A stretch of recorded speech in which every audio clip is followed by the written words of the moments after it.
session with SWIB and ETF.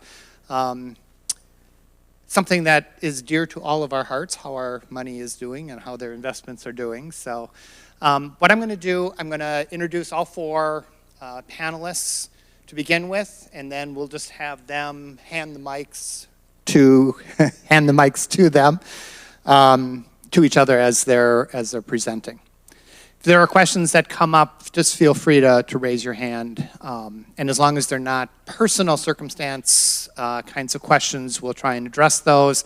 If there are personal circumstance kinds of questions, take some time at the end of the presentation to talk to whoever you need to talk to. All right, so our speakers are the leaders of the State of Wisconsin's Investment Board, which, as you know, manages the investment portfolio, and the Department of Employee Trust Funds, which administers the retirement, insurance, and other benefits programs for around 650,000 active and retired state employees. Edwin Denson has been with SWIB since 2018 as the Managing Director, Asset and Risk Allocation. He was appointed Executive Director, Chief Investment Officer in April of 2021. And before joining SWIB, Edwin was the Managing Director of the Canada Pension Plan Investment Board, soon to be our 51st state, so it'd be an easy, Edwin holds a bachelor's degree in economics from Cornell. Maybe that's too soon to make that joke. Anyway, holds an economics degree from Cornell and a PhD in economics from Northwestern. Rochelle Klaskin is the Deputy Executive Director and Chief Administrative Officer of SWIB. She joined SWIB in 2015 as its Chief Legal Officer, Chief Legal Counsel. And prior to joining SWIB, she was with Godfrey & Kahn, and she served as the Managing Partner of the firm's Madison office. She earned her law degree from Chicago-Kent College of Law and her bachelor's degree in journalism and mass communications from the University of North Carolina, Chapel Hill. Todd Matina is SWIB's head economist, asset and risk allocation, and chief investment or information officer. Is it investment? Okay, chief investment officer. He joined SWIB in early 2023 and is responsible for developing and implementing SWIB's asset allocation allocations, the model. And then finally, John Volker is the Secretary of the Department of Employee Trust Funds. He was appointed Deputy Secretary of the Department of Employee Trust Funds in July of 2014 and then moved into the deputy position. He's a native of Menasha, and he holds a bachelor's degree from UW Oshkosh. So I think I'm going to hand this to Edwin to begin with. You want to do that one? Why don't you use this one? Hello, there we go.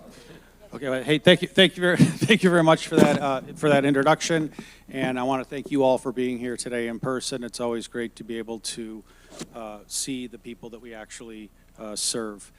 On the agenda, I'm going to lead off talking about performance, calendar 2024. Then I'm going to turn it over to Todd to talk about asset allocation and also the economic outlook, and then over to Rochelle to talk about costs and to give you all an update on SWIB news. Okay. So even though I was trying to hold the microphone close enough, I wasn't apparently. Okay, thank you. All right, let's start off with a review of the performance for 2024. We returned a little over 8.5% for the year, bringing the 5-year or not the cumulative, but the 5-year annualized average to 7.24%. Those both compare very favorably to the 6.8% actuarially determined rate of return that we need to produce in order to keep the system stable. And what I mean by stable is keep us fully funded, keep contribution rates relatively stable, and provide for modest upward adjustments to benefits through time. The way we translate these percent returns into something that's maybe a little bit more real for people is to look at the value added that the investment board has provided above and beyond its policy benchmark. And you can see for the calendar year 2024, we generated an extra $1.3 billion in value through our investment activity, again, relative to that benchmark. And over a 5-year period, that value added accumulates to a little over $4 billion. Again, the investment objective of the fund is to meet or exceed that 6.8% actuarial rate. Again, we did very well in calendar 2024. Doing a little bit of math here, the 8.5% that we provided relative to the policy benchmark was 111 basis points or 1.11% over. That's the highest active return, as we call that difference between the actual portfolio and the benchmark. That was the highest since 2029, so the longest in quite a while. And we had very consistent performance across the investment areas. 15 of 17 of our active strategies outperformed in the year. So very good, again, a very good single year in 2024, and again, helped us to have a very beneficial 5-year outturn. On the next slide, here just a quick reference to the variable trust fund, almost 18.8% return. And just to remind you all, the variable fund is an optional all-stock fund as required by state statute, and about 7% of WRS assets sit in that fund. Now, this last exhibit that I'm going to cover is a bit busy, so I'll help walk you through it. First, on the left is a chart that displays the cumulative returns for 3 different objects. The first object is the lower one. The lower blue line is a reference portfolio, and so what that is showing you is the cumulated return of simply having invested in a 60-40 portfolio, so 60% global equity, 40% domestic fixed income. It's a low-cost alternative to having a professionalized investment board and professionalized investment staff. As you can see that the return over the last 20 years of that simple portfolio, it's been about 6.5% per year. That's in the table on the right. The next line up in the chart, that yellow line, that's the cumulative performance of the fund policy benchmark. So what that represents is the benefit of diversifying that simple 60-40 portfolio a bit, so diversifying the equity portion into other areas of the equity market outside of global large cap, so into places like small cap and into emerging markets. It also shows the benefits on the fixed income side of being invested in, again, a wider range of assets than simply investment grade U.S. fixed income. And then finally, the other part of the diversification, which is very important, are holdings in private markets like real estate and private equity and private credit and venture capital. So again, that yellow line shows the benefit of having a more diversified sort of base or more diversified asset allocation. As you can see in the table on the right, that portfolio has returned 6.6% a year over that time frame. Now, you may think to yourself, well, gee, what's the big deal, 6.6 versus 6.5? Well, that extra 0.1%, that compounds very well over a 20-year period. And as you can see again on the table on the right, if you move to the far right column, the difference between that more well-diversified asset allocation and the simple 60-40 actually translated into $5 billion of added value over the 20-year period. Finally, on the left exhibit, the line that's at the top, that's our actual investment portfolio. That's the core trust fund. And the difference between that and the yellow line is the additional value added that we're able to provide in terms of making active investment decisions and investment selection, both by internal staff and our external partners that we engage to help us with active investment activity. And if you look at again, the reference now, the table on the right, the actual fund itself has returned 6.9% per year over that 30-year period, and that accumulates in dollar terms to an extra $10 billion in added value over the policy benchmark. So if you add it all up, far right column on the table on the right and go to the bottom, that's $15.7 billion in extra dollars generated and available over that 20-year period above and beyond having, again, a simple passive 60-40 portfolio without the benefits of a more diversified asset allocation and a professionalized investment board. And with that, I will turn it over to Todd to talk about, again, the asset allocation and then the economic outlook. Thanks, Edwin. So I'm going to stand. I hope you don't mind, and hopefully you can hear me okay. How's that? Does everybody hear me? All right. This is a little funny. It's right next to my mouth. So good morning, everyone. It's great to have a chance to discuss our asset allocation, and I'm also going to present a little bit on our economic outlook. If we can, I can do that. Yeah, if you don't, probably easy. So let me start with this little summary of our asset allocation for the core trust fund. So what you're seeing here in this little summary table is basically the major policy asset classes along that first column that we invest in. So those are sort of the big categories of different asset classes.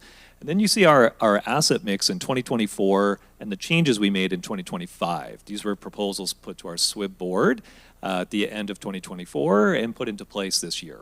So just looking at that, if we look at the first row, which is for public equity, you can see the first change, which was to decrease the target allocation to public equity from 40% of the core trust fund to 38%. And those 2 percentage points of allocation were moved to the next line, where you can see in the private markets allocation row that the allocation, the target allocation to private equity and debt increased from 18% of the fund to 20% of the fund. The other target allocations for the other asset classes remained unchanged. So public fixed income, inflation-sensitive assets like TIPS, and the target allocation of policy leverage are all unchanged. So it's, relatively speaking, a fairly modest change in the target mix. So when we presented this change, there's a number of factors that were sitting behind this. This has been a long-standing theme where we've followed a long-term pacing plan in terms of gradually increasing our allocations to private markets. And in making that allocation, we continued to follow our 10-year plan in making this reallocation from public equity to private. Now, in doing this, we had to do a deep dive and to make sure that there's enough liquidity in the core trust fund, even in the most stressed market conditions, to ensure that there would always be enough liquidity in the fund to pay our pension obligations and other cash flow requirements. So in making this recommendation and this change, we did pretty substantial liquidity stress testing to make sure we would have that liquidity on hand. So but you might be asking, okay, why are we interested in making these increased allocations to private markets? And I would say there's really 3 considerations. The first is it really does play to our advantage as a long-term investor with a large balance sheet and a lot of liquidity on hand. Investors who are willing to tie up their capital in private equity, because that's what it requires, you're basically investing in a private company, and unlike publicly listed stocks, of course, we can't just sell that overnight and on the exchange. That's a long-term holding. And because of that illiquidity, investors like ourselves would expect to achieve a higher expected return in exchange for tying up some of our liquidity. So that's called by investors the illiquidity premium. But that plays to our natural advantage as a long-term investor with a lot of liquidity on our balance sheet. So that helps us gain additional expected return in the portfolio.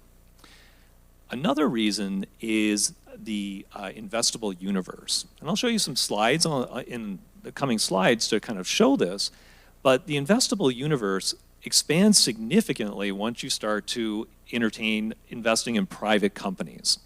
When you actually look at the universe of investment opportunities that are on listed public companies on exchanges versus what's available in terms of investable cash flows in the overall economy, it's actually a very small subset that's available through the public markets. Investing through private equity, private credit, and these kinds of markets really opens up the opportunities. And the third factor is really related to that second one, which is if you want to get access to certain sectors, certain industries in the economy, you really have to do it through the private markets. Great example of that, high growth companies, young, high growth, dynamic companies. Increasingly, they're turning to the private capital market to achieve the funding they need to grow, rather than going to the public markets. There's a lot of reasons for that. One of them is that there's a high cost of complying with regulation to go into public markets. That's a pretty costly regulatory burden. And in parallel, we've seen a huge growth in the private capital market in the last 20, 30 years. There's a lot of capital in private equity, private credit. So companies can now access their capital requirements through the private market channel. So for all these reasons, the breadth of investable opportunities, the higher expected return, gradually increasing our private markets has been an important theme. Okay, I'm just going to run through a few slides that kind of illustrate this point I was making. The first one shows basically where is the productive capacity of the economy located? And keep in mind, like when you're investing, you're looking for investable cash flows in the economy. And what you can do is use as a proxy for that, look at where the workforce is deployed and where the revenues in the economy are generated. So the chart on the left shows that a substantial portion of US employment is with private companies versus publicly listed companies, which you can see in the smaller right bar in that first chart. And if you look at the second chart on the right, this is the distribution of revenues. And you can see again that the private companies drive a substantial proportion of the revenues in the economy versus publicly listed companies. So again, going to that argument of you want a large investable universe of opportunities to invest in, private markets really help you unlock that. This chart is a little, I don't know if it's easy to read from your seat or not. The key point to take away from this chart is it's a mountain chart, an area chart, and the key point is the height of that mountain is the number of publicly listed companies in the US. And what you can see is if you go towards the left-hand side of the chart, maybe in the center there, in the mid-1990s, the number of publicly listed companies peaked at just over 7,000. Since that time, we've seen a pretty secular decline in the number of publicly listed companies. Today, it's just over 4,000. So that's a pretty substantial decrease in the number of investment opportunities, particularly when you're an active investor looking to add value over your benchmarks. So this is another reason why private equity and private markets looks interesting. But how about our performance? So how is the actual performance of the SWIBs of the core trust fund behaves in the private market area? So what you're looking at in this chart is the compound return of a dollar invested in different options. Okay, so the top line, what you're seeing is kind of in light blue, is the return of SWIB's private equity portfolio, the actual portfolio. So again, that's the compounded growth of $1 invested in 2004, January 2004 until today. The next line down is the benchmark for private equity that we use to evaluate the performance of that actual portfolio. Next line down, the purple line is the S&P 500. So that's the total return compounded over the same time period of investing in public market equities in the US. And the last line at the bottom is the so-called All-Country World Index. Those are globally listed stocks in both developed markets and emerging markets. So the takeaway here is that US stocks beat the All-Country Index, the private equity benchmark beat the US market, and SWIB's actual portfolio beat the benchmark. So the punchline I take away from this is that SWIB's got a pretty strong track record going back a long time in adding value through private equity investments. So this is a historical picture. It's, and you've all seen the picture that historical performance is no guarantee of future performance. But I do feel like this is a pretty comforting picture in terms of SWIB's ability to pick high-performing, top quartile investments in the private market space. I see we have questions. Are we taking questions at the end or at the end? Sorry about that. I'll come back to your question when we can. So just one last point on this chart. So the SWIB private equity portfolio has beat its benchmark by about 2.5% if you were to convert that into returns, and it beat the S&P 500 by about 4 percentage points over this period. So pretty significant outperformance. Okay, so let me turn now to the economic outlook. And normally this is probably the snooze fest where the economist starts talking about the economic outlook. But fortunately, there's been a few interesting things happening in the economy recently. So there's actually a lot of very interesting things to talk about. Now, before I get there, I always like to start the economic outlook with a long-term look. So in line with our pension obligations are a very long horizon obligation. And that's why SWIB has a long-term investment horizon when we're making our investment decisions, when we're making our asset allocation decisions. It's very important to align our investment horizon with the long-term horizon of the pension obligations we're paying over decades and even generations to come. So Edwin spoke about the WRS financial stability. And what are some of the fundamental drivers of financial stability over time in terms of having a fully funded plan, stable contribution rates, and an appropriate average rate of dividends over time? Well, it's really having, it's all about long-term inflation, long-term economic growth, and valuations in the markets today. These are the things that drive contributions into the plan and investment returns. And in the coming slides, I'm going to dig a little deeper into these three topics. But before I do that, I just want to, as I say, pivot. Even though our focus is long-term, our investment horizon is very long-term, it's hard to ignore what's happening in the near term today. Just a quick word on that. So when you look at what's happening today, we've seen quite a few policy announcements since the new administration took office in three broad areas. Tariffs, which is getting the most headlines. We expect to see some changes in tax policy probably by the end of the year. And the third bucket is a more restrictive immigration policy. All three of those policies have important macroeconomic implications. Now, if there's one theme since January, it's probably uncertainty. And when you look at objective measures of economic policy uncertainty, they've certainly jumped. So looking at these measures, they've jumped to levels we haven't seen since 2020 or 2008. And because of that, and I think closely related to that, is that uncertainty, the markets abhor uncertainty, we've seen a big increase in market volatility in the last several months. Volatility's jumped. We've seen the S&P 500 drop by over 10% year to date. The NASDAQ technology-heavy index has dropped by over 15%. The US dollar has dropped against most major developed market currencies. And the US Treasury market has also become quite volatile. And we're going to have some slides to dig into that in a minute. So certainly this uncertainty is feeding through into market volatility and market reactions. So what's interesting, though, is that if you look at the so-called consensus survey of economic forecasters, what are the leading economic forecasters expecting for the economy in 2025? And then you look at these is something widely followed, and if you look at the median forecaster, sort of the middle of the road, the forecast for the US economy this year still looks reasonably good. So the real GDP growth in 2025 is expected to be 1.8%. Inflation is expected to come in around 3%. And the unemployment rate is expected to come in around 4.3%. So that's an economy growing at its long-term rate of growth.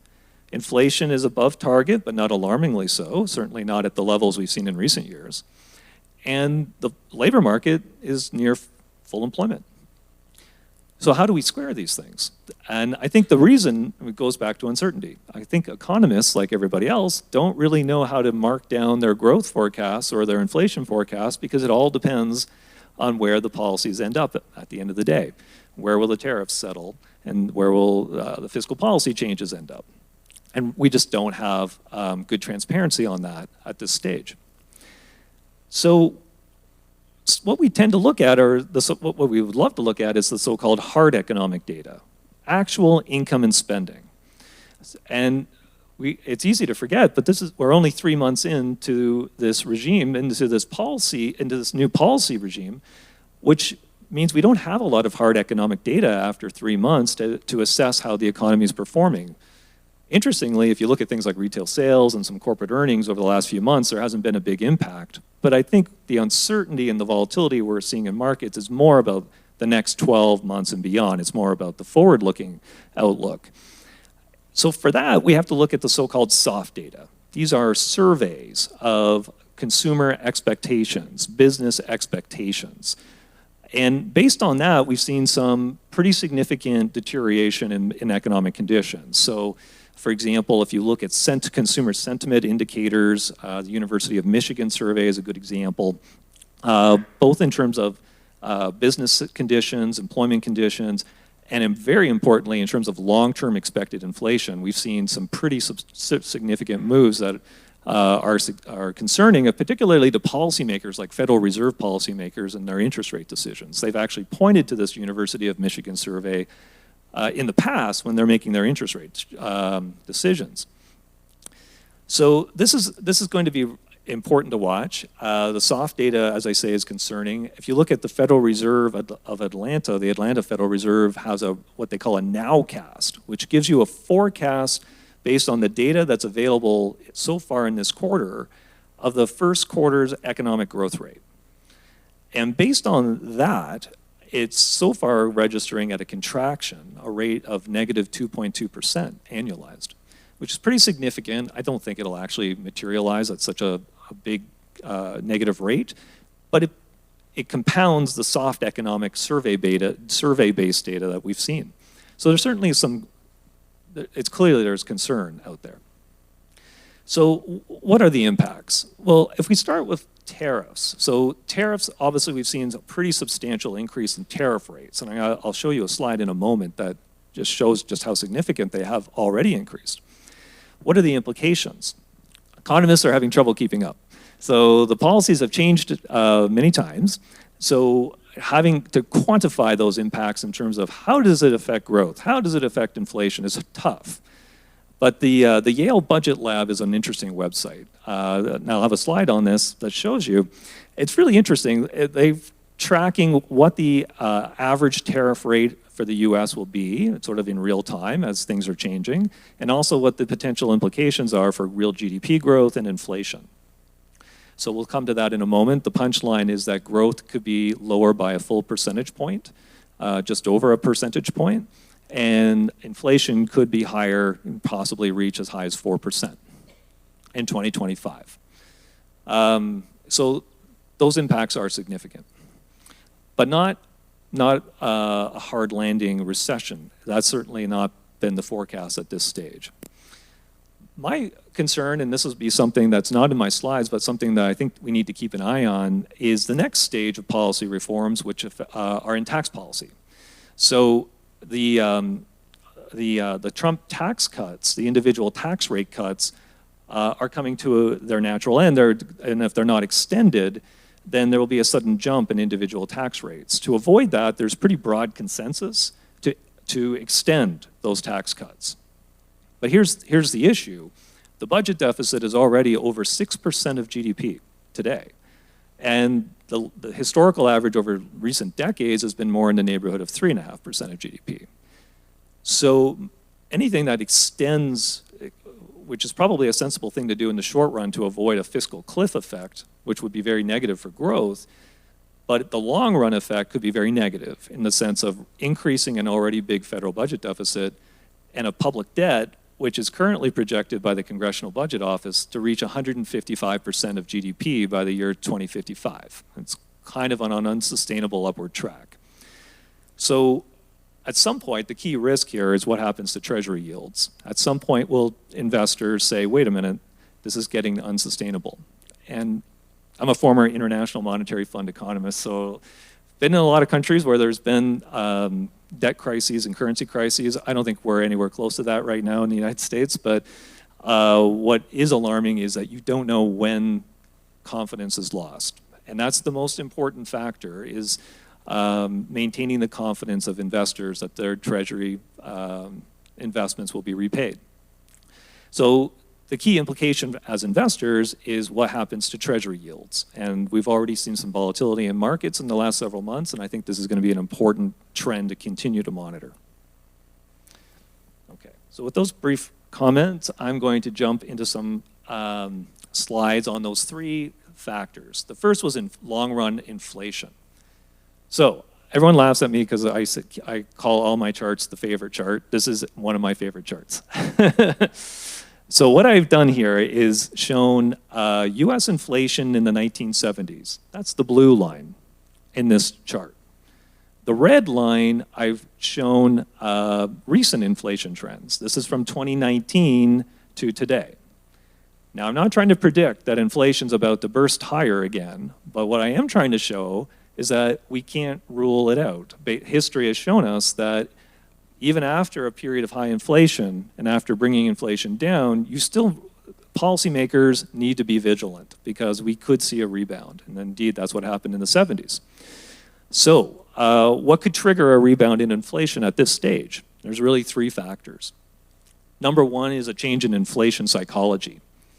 After 2022, when inflation was 9%, we have the risk of embedding a higher inflation psychology. In other words, corporations, when setting prices, labor, when negotiating wages, demands higher wages and prices in order to compensate them for the higher expected inflation that's coming. And then it becomes self-fulfilling, the so-called wage price spiral. So this is our number one risk. The Federal Reserve has pointed to this several times as what they're most concerned about with tariffs today. Theoretically, a tariff is like any sales tax or any tax on a good. It should just raise the price in a one-off, like one time. The price goes up, like any tax. It shouldn't cause recurring inflation year after year. The worry is that after a period like 2022, and with inflation still above the Fed's 2% target, well above the 2% target, the worry is that this gets embedded in long-term inflation expectations. I think that's the number one risk. Something that the Fed's pointed to, and I think this is why, in my mind, they're going to be very cautious about cutting interest rates in the year and two ahead. The other factors, number two on the screen, is the current budget situation. So the federal budget deficit I mentioned, over 6% of GDP, that's at a time when the economy is doing very well, which is very unusual. Usually you run smaller budget deficits in good times so that in the bad times, when a recession eventually comes, the automatic stabilizers kick in, tax revenues fall, and the budget deficit gets bigger. And that's how the government can usefully stabilize the business cycle. But we're starting this time at a high budget deficit before the recession, which may limit the amount of room to stabilize the economy when a recession eventually hits. More concerning is if we have something good happen. If we have, let's say, there's a bigger budget deficit because of tax cuts or other fiscal measures, because we haven't seen what those policies are yet. We already have an economy basically at full employment. There's not a lot of spare capacity for additional production. That could be inflationary. And the final factor I would point to is the direct impact of the tariffs themselves. But as I mentioned, that's really a one-time increase in the price level. It'll look like a burst of short-term inflation, but in principle, it shouldn't last more than a year or two. I think the Fed will be more inclined to look through that, as economists say, because they'll understand that that's not an ongoing inflationary risk. The real inflationary risk is that number one. Okay, this chart shows the soft data that I mentioned. This is the University of Michigan's household survey of long-run inflation expectations over 5 to 10 years. So what are you seeing here? The area that's, you can see right at the far right of that chart, in the last couple of months, households expect much higher inflation. It's jumped to 4.1%. That's the highest rate in over 30 years. This got a lot of attention, and certainly it got the attention of the Federal Reserve. Now, the good news is that at this point, it appears to be localized amongst households that were part of this survey. If you look at financial markets, inflation-linked asset prices, for example, the TIPS market, there's even inflation swaps that give you what investors are betting on in terms of future inflation. It still looks relatively contained. It looks like inflation is still expected in the long run to be around the Fed's 2% target. But households don't seem to buy the message, and the risk is that households' higher inflation expectations start to spill over into financial markets. Now, fortunately, households don't set prices. They may contribute to wages, but they're not setting prices. So this is only indicative at this point. It's a possible leading indicator, but it's certainly something that's flashing amber in terms of something we need to worry about. Okay, This chart comes from the Yale Budget Lab. This is an interesting chart. So what they've done, as I mentioned earlier, in real time, they're keeping up with the tariff announcements as they come in and trying to calculate what is the average effective tariff rate on overall imports in the economy. And they do it in two ways. So I'll start with the first one. That's the sort of yellow gold line at the top of the chart. This chart goes from the year 1790 to today. So you're getting a full historical look at tariff rates through US history. That tariff rate, if current tariffs became the permanent policy, so we lock in what tariff rates are today and we assume that there's no negotiation, they don't come down, that would increase the average effective tariff rate to 27%. That's the highest since 1903.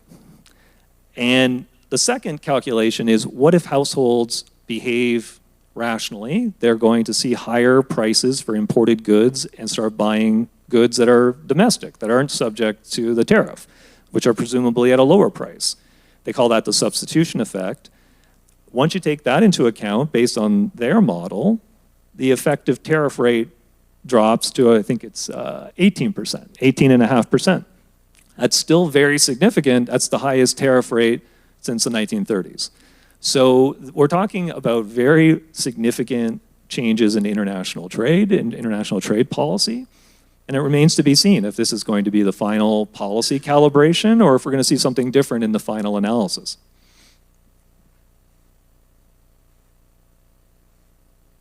Okay. Talked a lot about inflation. Let me talk quickly about growth.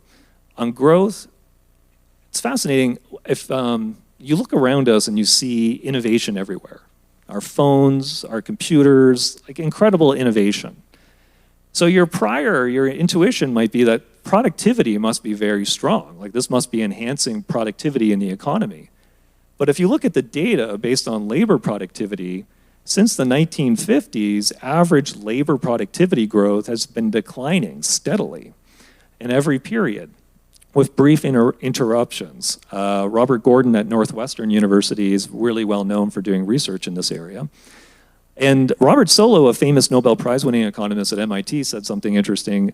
Early on in the 80s and early 90s, when we saw that the early computer revolution, he's like, you can see computers everywhere except in the numbers. It's really fascinating that productivity has been continuing declining, except for the brief interruption during the internet age. Remains to be seen if artificial intelligence and machine learning will reverse the trend. But I don't know if AI is more significant than the internet and the advent of computers themselves. Time will tell, but in my mind, productivity is likely to remain kind of more at these lower levels. What does that mean? It means long-run growth is likely to remain in the 1.7%, 1.8% range. Okay, finally, let me wrap up with recent market activity. So, given the uncertainty, and I mentioned the big pickup in market volatility, it's not surprising to see that the S&P 500 and corporate bonds, the two high-yield corporate bonds, some of the riskiest parts of the capital market, have gone down. So generally, when risk goes up, we've seen market turbulence often weighs heavily on risky assets. We've seen this in the S&P 500 on the left, and we see that in sort of so-called high-yield bonds, the riskier side of the corporate debt market. So these are kind of well in line with what you might expect to happen in a period of market turbulence. What's really interesting from my perspective is this chart, which shows what are traditionally flights to safety. So during times of turbulence, where do investors usually go? They run to US Treasuries, which is generally a risk-free asset. And foreign and international investors often rush to the US dollar as a safe harbor. It's the international reserve currency. It's generally considered the sort of a reserve currency, also a flight to safety asset. Two things are happening. The chart on the left shows that the US dollar index, this is the US dollar versus a basket of major developed currencies, has dropped very significantly during this period. Now keep in mind, it was starting from an overvalued level, but still the drop during a period of market crisis is very noticeable. And the chart on the right shows the treasury market. And there, again, you can see that yields have been quite volatile. spiking up and down, certainly not showing the traditional flight to safety behavior that you would normally expect.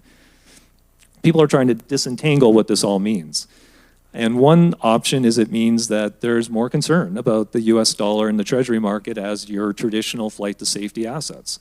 There's been a record increase in the price of gold. It's now $3,300 an ounce.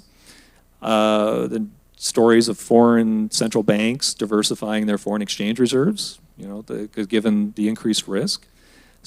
These are stories at this point. We don't have a lot of hard evidence either way to tell us what's going on, but certainly the market reaction is very different than what we've seen historically. Again, really important market trend that we're keeping an eye on. And here I'll just conclude the economic section. I don't think I'll go through this whole slide, it's very wordy. It's just to say that there's three key foundational changes in WRS financial stability over time. Those drivers are inflation, economic growth, and starting valuations. And these are things that we'll continue to be analyzing and monitoring as we go forward. So I'll stop here and pass it to Rochelle. Thanks very much. And maybe there'll be some more certainty by Q2, so we have more certain outcomes. Well, I'm also going to talk today about some costs. Now, as we think about growth, we think about returns, we think about our asset allocation. And one of our fiduciary duties is our duty to diversify. That's our asset allocation. But we also have a duty to run and manage the assets at a reasonable cost. So we take a look at this every year, and we hire an outside consultant, a third-party independent company called CEM. They're out of Canada. And they survey most U.S. public pension plans about their costs. They have about 47 U.S. Larger public pension plans in their system. And then they look at the top 15 with the largest amount of assets when they look at SWIB to determine how are we doing against costs. We're about the middle of that group of 15. And we do it on a one-year lag. That takes about the time for people to turn in their costs. And you can see that in 2023, we met the average for the U.S. public median, those 15 largest public funds, at 48.4 basis points. So when we think about a basis point, 100 basis points equals 1%. So you think about that from a cost perspective. And we're matching what the U.S. peer median is doing at under 50 basis points.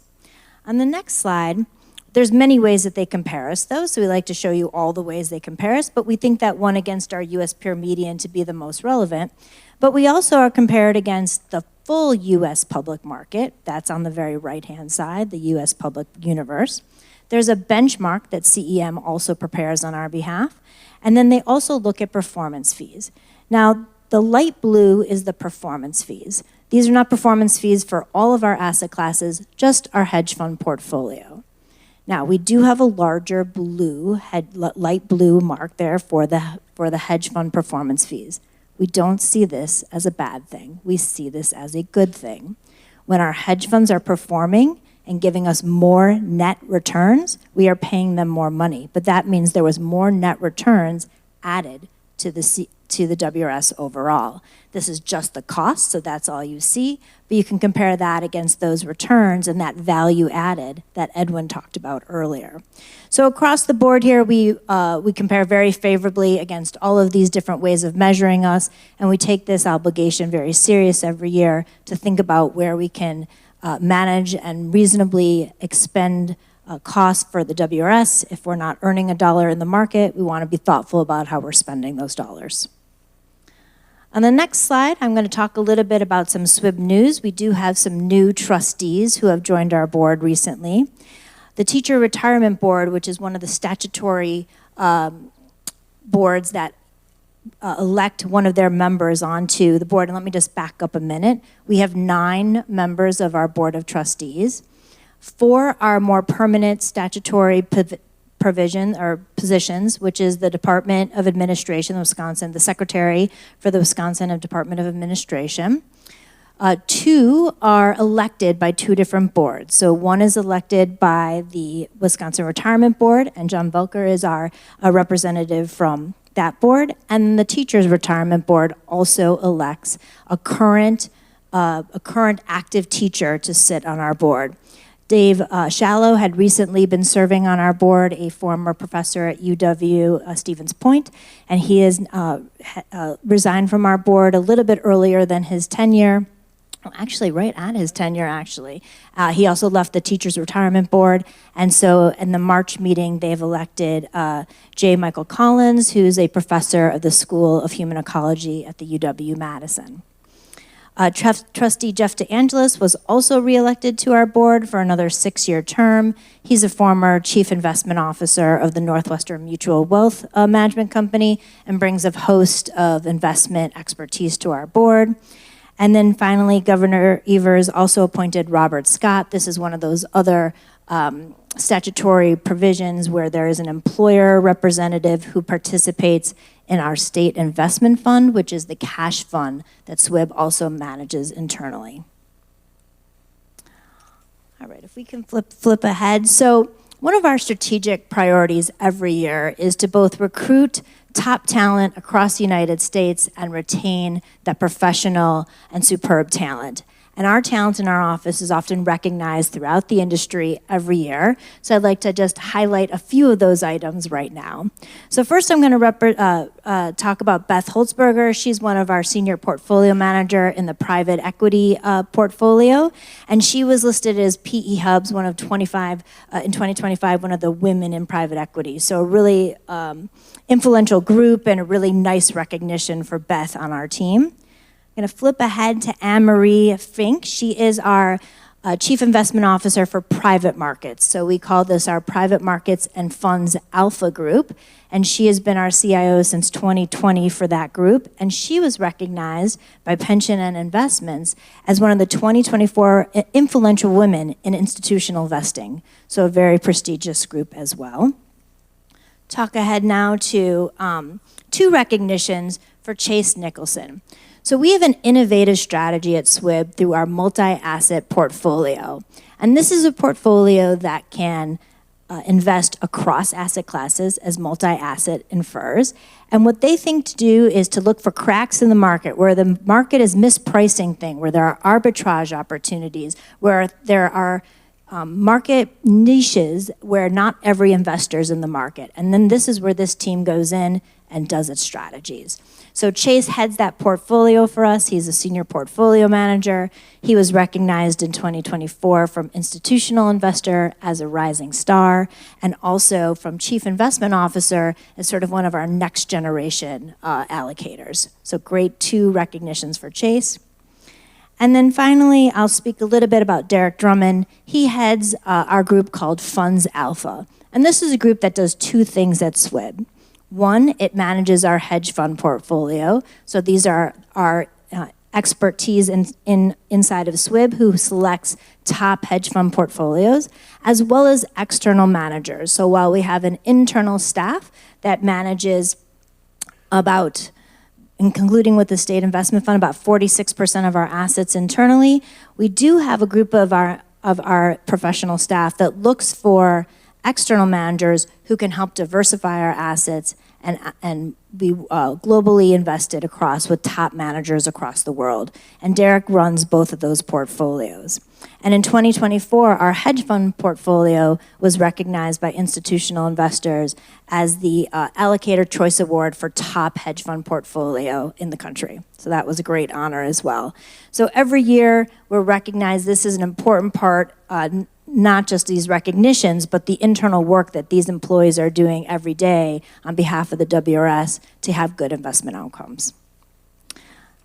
I'll turn a little bit now just to our website. So you can find us at, it's a long website, so sorry for this, but it's www.state.swib.wi.us. But nonetheless, you can find it by just doing a Google search for SWIB. And our public website has a lot of information on it. You can find recent agendas and information about our meetings. You can find staff news that I just referenced. And one of our later innovations in the last few years is to offer up short, easy to digest podcasts about what we do at SWIB.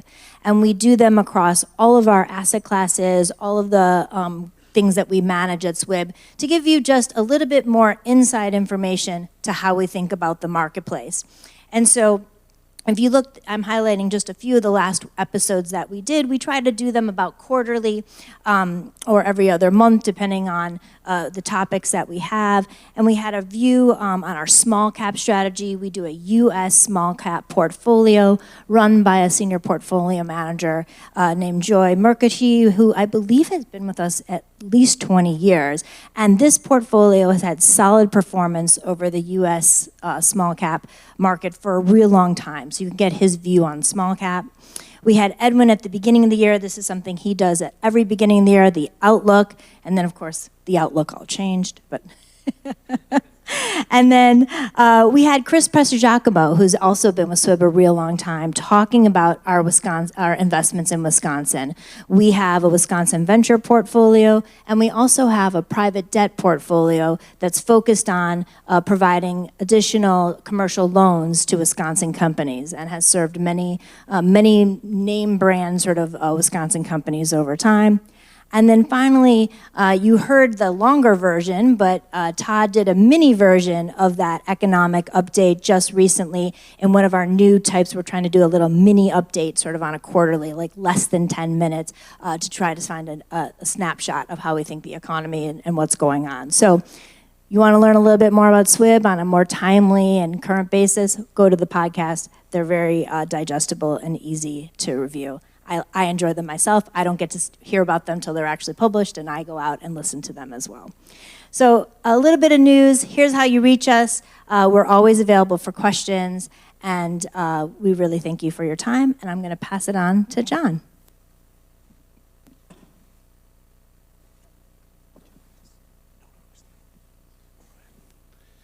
All right, he's going to switch up the PowerPoints here so we can get to my slides.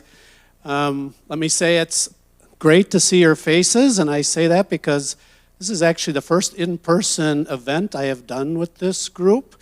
So I'm actually getting to see faces instead of my reflection on my computer screen, so that's much better. I'm sure I am not as tall as you envisioned during those presentations, but nonetheless, I want to take you through some information. Clearly, the investment side of the house is so important to the stability of our fund. And as you know, ETF handles the administrative side of the house. And I want to give you some news on where we're going and what's going on in that regard. And I talk about going from good to great. And I use this as a foundation for my presentation today. Good to Great is a book. It came out in 2001. It's a management study that was done in, I think, the late 1990s. It's about 20 different researchers. What they wanted to know was, there's companies out there that have made the jump from good to great companies, and they sustain that for a long period of time. So what are the characteristics in those companies that make that happen? So they did a lot of research. I think they found some things that were maybe a little surprising to them as far as what went into it. But nonetheless, I want to use that as a foundation for my presentation today because I really think that's where we're going, primarily on the ETF side, but WRS as a whole. So we already know, let's start with the good. We already know that the WRS is well respected across the country and the state, etc. If you read my WRS news column that came out in the January edition of the newsletter, you'll know I talked a little bit about, let's look at the positive things. Maybe there's a lot of stuff going on right now, but let's just take a step back and look at the positive things. And one of those things is the WRS. And I purposely identified that, and I really had 3 different things that went into my conclusion. First, it's dependable, it's supportive, and it's helpful. I don't think it's debatable on any of these things, but why do we say that? First, we're dependable because we're fully funded. The bottom line is we have to have the money to pay your benefits. We've promised everybody in the system, 680-some thousand people in our system, that you're going to get the benefits that you paid into, your employer paid into. When it comes time for you to retire, you can count on those. So we have to stay fully funded. This chart here just shows you an analysis done by the National Association of State Pension Administrators, or state administrators, and really they looked at, it's about 100 different pension plans across the country, and said, how are they funded? What's their level of funding? What you see here is depicted, the bigger the plan, the bigger the circle, and then puts them on this chart. Now, we don't want to be the one small little pension plan that's between 20 and 30. Their chance of paying their benefits are probably pretty limited. The good news is the WRS is right up there around 100%, continues to be. It's one of the larger plans. We're the 9th largest public pension system in the country, and we always hover around that 100%, largely due to some of the work that SWIB does. But you see some really big circles in the middle. Those are California primarily, CalSTRS and CalPERS, but they are not nearly as well funded as we here are in Wisconsin. Well, okay, so we're funded at 100%. How does that play out? Maybe this slide is particularly interesting in our current environment. Because if you're going to be dependable, it's just not during the good times that you need to be dependable. You need to be there when things aren't so good. So this shows you the funding level. We used red for Wisconsin, of course, on the top there. And then we have the rest of those pension systems that were in the previous chart. What is their funding level over time? What's interesting is, at one point, before the dot-com bust in the early 2000s, you can see that blue line is actually higher than Wisconsin. They're actually better funded than Wisconsin was in the early 2000s. And then what happened? Dot-com comes, market losses in 2000, 2002, what happened to them? They're starting their way down. First they went into the 80%, and then when we get to 2008, we get people even under 80%, and you can see that the line has not gotten above that since then. And you can see the Wisconsin line goes straight across, because Wisconsin has some very unique risk-sharing techniques that allow us to do that. And we always have to keep that in mind, because sometimes those risk-sharing techniques can affect us, and we have to know why that's happening. So you can see we're dependable even when things are a little questionable. Okay, dependable, then supportive. Let's start first with the communities. Now, that's not the first thing that comes to mind when you think of the WRS. It supports communities across the state, but it does, because we pay a lot of people money. Like, guess what they do? They go back into their community and spend the money at the hardware store, at the restaurants, and everywhere else. And this is an analysis that was done by, as you can see, the National Institute on Retirement Security. Just came out in January, and they look at different pension plans and say, what is the return on investment of pension plans? The first box there, for every dollar paid to retirees in Wisconsin, $1.28 goes back out. So communities across the state, we pay in every county in the state, that money's going back to the community. What about the taxpayers? A lot of times there's a lot of questions about taxpayer money going into pensions. Is it too much? You don't hear that so much in Wisconsin, and I'll get into that in a minute, but you hear it in a lot of other parts of the country because contribution rates are quite high. In Wisconsin, for every dollar that's put in by taxpayers over the last 30 years, we've gotten almost $8 out. A good deal. Why is that? We're only paying 2% of state and local budgets even into the pension plan. Across the country, it's 5%.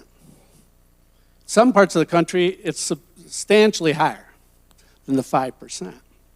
So it makes it easier to have a return on investment because we're not putting as much money in. So why is that? Why does that happen? Why don't employers have to pay as much money? Our taxpayer money, how come we don't need as much? Well, it's our friends up here. This is the reason why we don't need as much, is if you look at this pie chart, the one on the left shows you those pension plans across the country all together. You can see the green, which is for money apparently, the investment earnings, only 61% of their total revenue comes from their investment earnings. In Wisconsin, we almost have 80%. So that reduces the amount of money we need to ask the employer, and it reduces the amount of money we have to ask our employees to even put in for their pension plan because we have that much more money coming from investments. You can see the two charts. The blue is actually the same, so employee contributions, they're switched. Employee contributions are the same, but employer contributions are so much higher. They're making up the difference. Thus, you hear a lot of questions about how much taxpayer money goes into pension plans, and you know that Wisconsin is in a much different place because of the investment earnings. So that's why you always have to get an update from SWIB, because they are so important to the way we do business. All right. Of course, it's going to be supportive of annuitants, right? That's the primary role we have here. We have to provide for some retirement security. So this goes back to 2014, shows you three main pieces of information. One is the gold bars are the annuity adjustments we've had since 2014. So with the exception of 2018, everybody's gotten a little bit of a raise anyhow in their annuity since 2014. And you can see it goes up and down because it's based on, this is that unique risk-sharing factor I talked about earlier. It's based on how much the investments return. And you can see that blue line with the investment returns is all over the map. Really great, 19.9, not really great at minus 12.9. But nonetheless, annuity adjustments continued. That red line is an important line because that's the effective rate, or which we call the smooth rate, because we base your annuity based on 5 years of smoothing. If we were to pay your annuity adjustment just on that blue line, you might get a lot one year and get a lot minus the next year. So the system's been set up to smooth it over 5 years. You can see it does its job generally. That red line is a lot smoother than the blue line. Basically, anything over 5% up to the red line is what we have available to give back to you. So if you ever look at this, you can see the red line went way up to 12.9. You got a really big raise, right? It was the biggest one since 1999 when it came out in 2021. But of course, as soon as we had a bad year, that smooth rate went down, and you can see what's happened since. So that those bad years factor into those 5 years. So it's not the primary objective of providing annuity adjustments, but the idea of providing annuity adjustments is it does mitigate the risk of inflation on your spending, right? Or how much money you get. So if we just go back to 2010, how well have we done? We haven't done perfect, but we're keeping up. We are definitely mitigating some of the inflation, which is the red line, and you can see those green additions keep you up, not up, totally up to CPI, but close. Same thing happens if you happen to retire in 2015, pretty close. You retired in 2020, you're right on, which is kind of unique because this is a very high inflation time. And even with the high inflation time, the system was able to adapt. Now, I will admit, these are some rosy pictures as far as keeping up with inflation, because how many in this room retired before 2008? 2008. What do you remember happened after 2008? We took some money back, didn't we?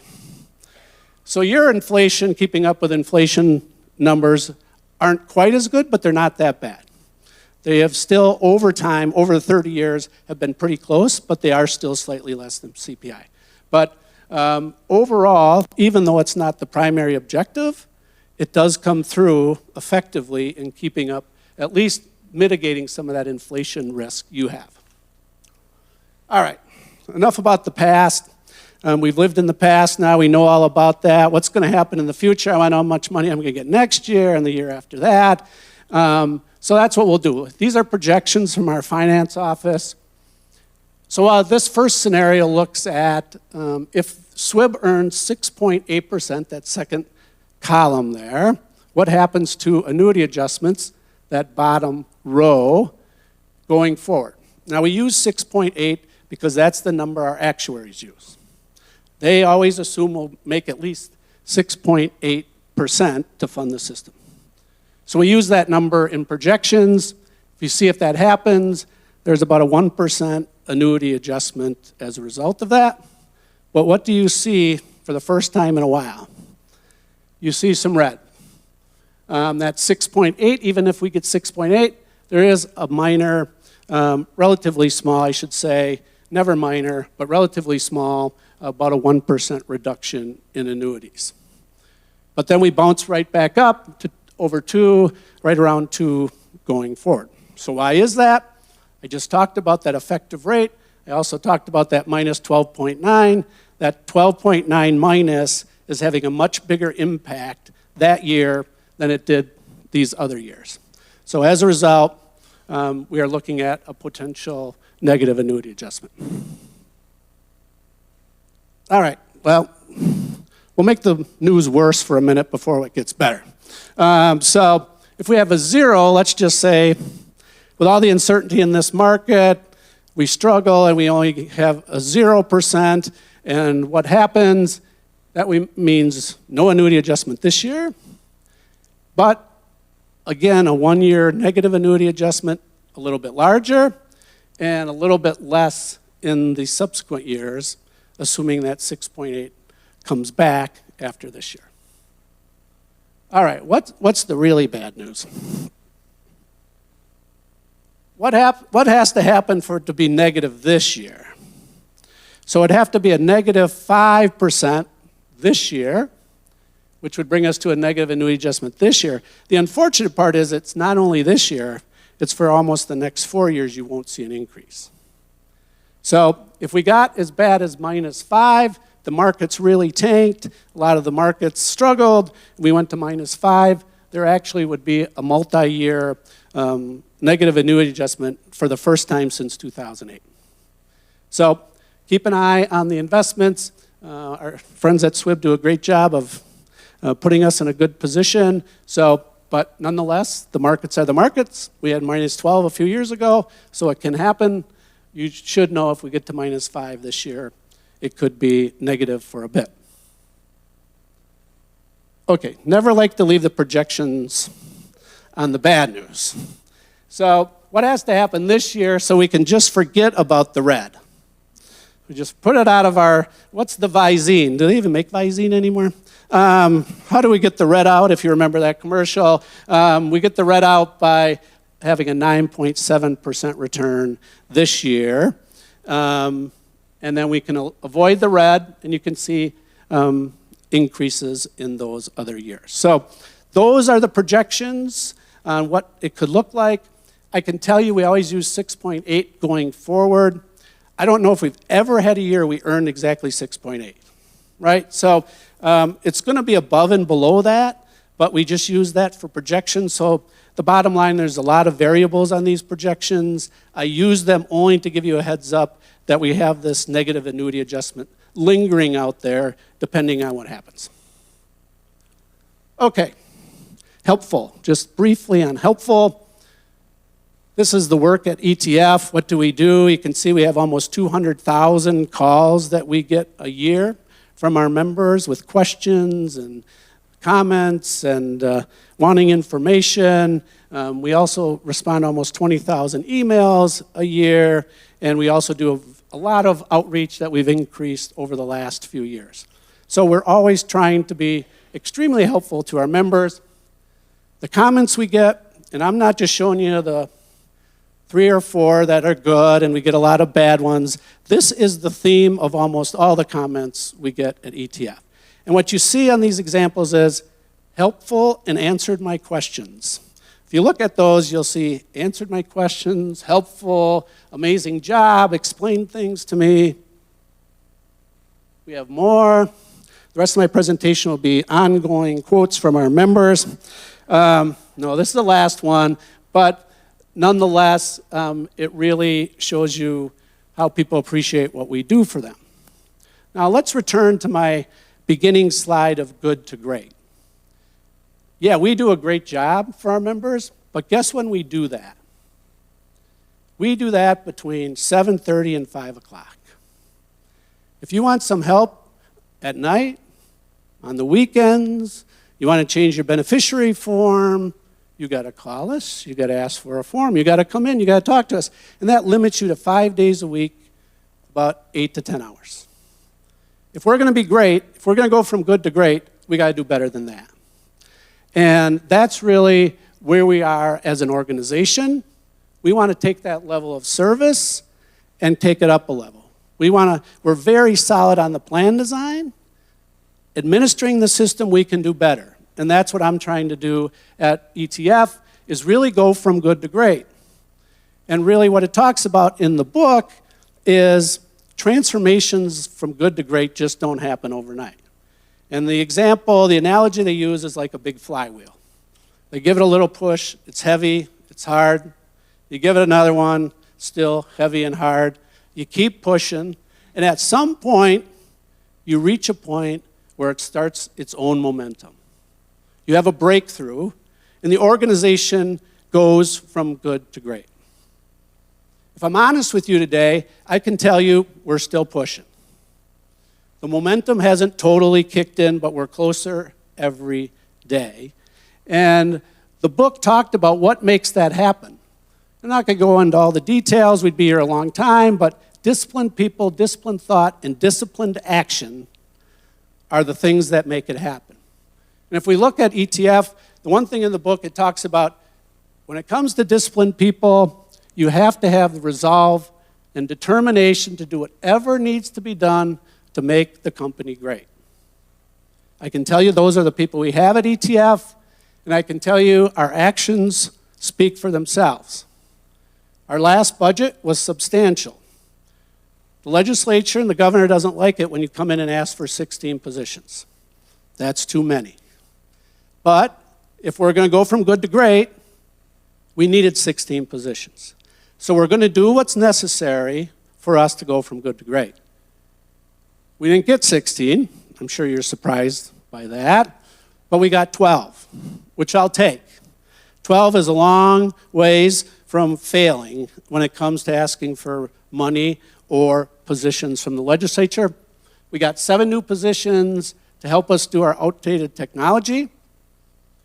We have 17 legacy systems running the 9th largest public pension system in the country. It's too many, isn't it? What if I told you some of them are 30 years old? That's even worse. So part of our transformation from good to great has to be to update our technology.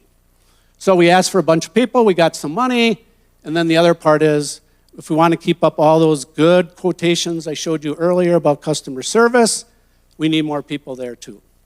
There's been a 30% increase in annuitants in the last decade. And annuitants give us the most calls. So we need the people to be responsive. We're continuing our effort to make sure we have enough money to go from good to great.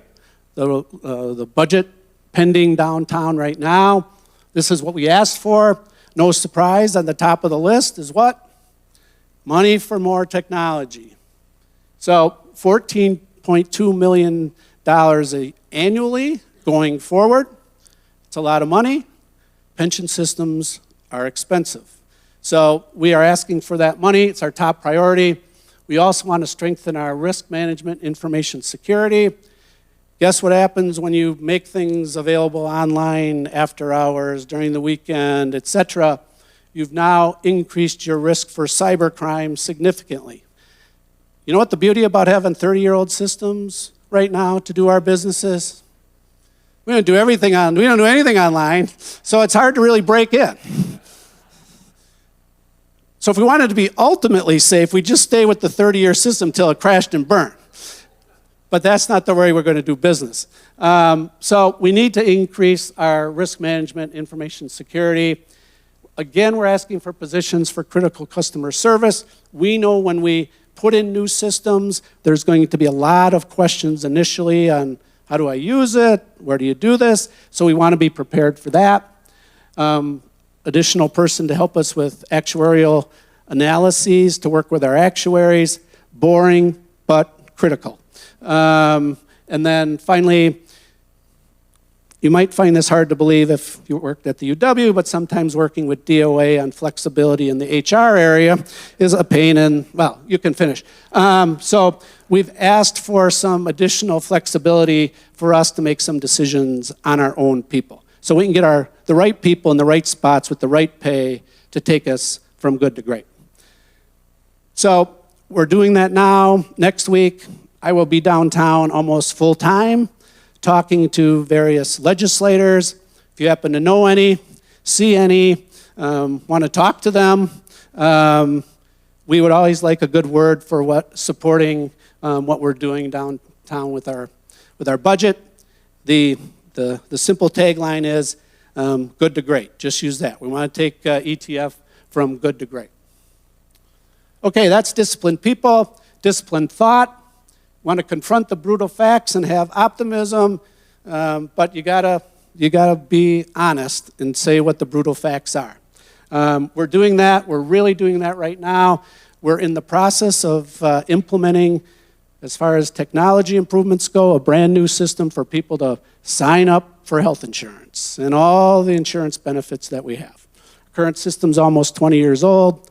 It's very clunky. It's not very consumer friendly. So we're moving in a direction. This is a screenshot of what it will look like for you to be able to get in, make changes to your health insurance. So we are hoping to implement this system this year, probably in July. The question is, what will it look like? What will the implementation look like?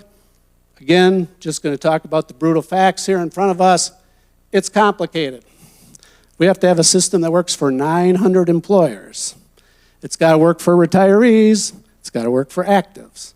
The benefits we're trying to put into the system are complicated.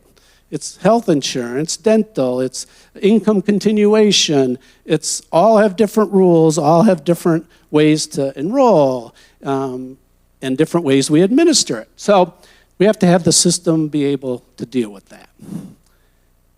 And the vendor that we're having provide this system has not provided us all the functionality at this point. And I said we're looking at July, and you don't need to remind me, it's March. So it's getting a little closer for that. So as a result, not only will we have to further optimize this once we implement it in July, we're still debating what does this look like in July. One option is to have more of a limited release, so there's a smaller group of folks using it, and then we can make sure that it's working well for everybody before we put it out to the masses. So watch for that, but I do expect, the unwavering faith is, we will implement something this year. We just don't know what the flavor is at this point. So stay tuned. One option might be that retirees have to wait until next year. So don't be disappointed in July if you can't start using it. It may come next year. Okay, and then finally, my last slide, and the final part of the principles of the book is disciplined action. I don't expect you to read everything on this thing. I put this on a slide just to prove to you that we have a plan. So our current state, which I would call the good state, I'm talking about good to great, is that light blue circle on the bottom. And I always tell folks, that anyone that will listen, is our current state is we are doing a great job of serving our customers as we can. And that means just what I told you earlier. We do a great job between 7:30 and 5 o'clock. That's not enough.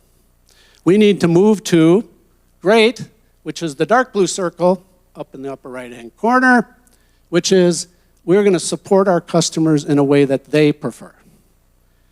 Even if we put in all the technology, some of you are going to insist on calling. That's fine. That's the way you prefer. And that's not going away. But there's plenty of people, and as we continue on and more people retire and more people that are retiring are more comfortable with different aspects of technology, we need to have that option for them as well. We cannot do that with 30-year-old technology. Someone once told me, I don't know if it's true, I haven't taken the time to research it, I don't even know where I would research, but they referred to us as the second largest financial institution in the state. That might be true. We do have a lot of money. We have a lot of accounts. Does anybody here have a bank that you cannot go on and look at your account? Make some changes, change your address, transfer some money. Does anybody have one of those banks?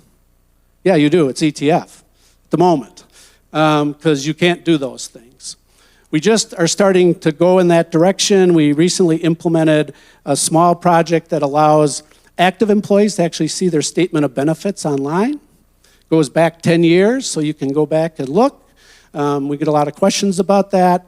In the future, as soon as we have a new pension system in, you'll do the same thing with your account when you're retired. The actives can see your account, see how much money is in, all those details you would expect to see from your bank. That's when we'll be able to say we've made it to great. So that's where we're going from ETF, and that wraps up my presentation. So we are now available to answer questions.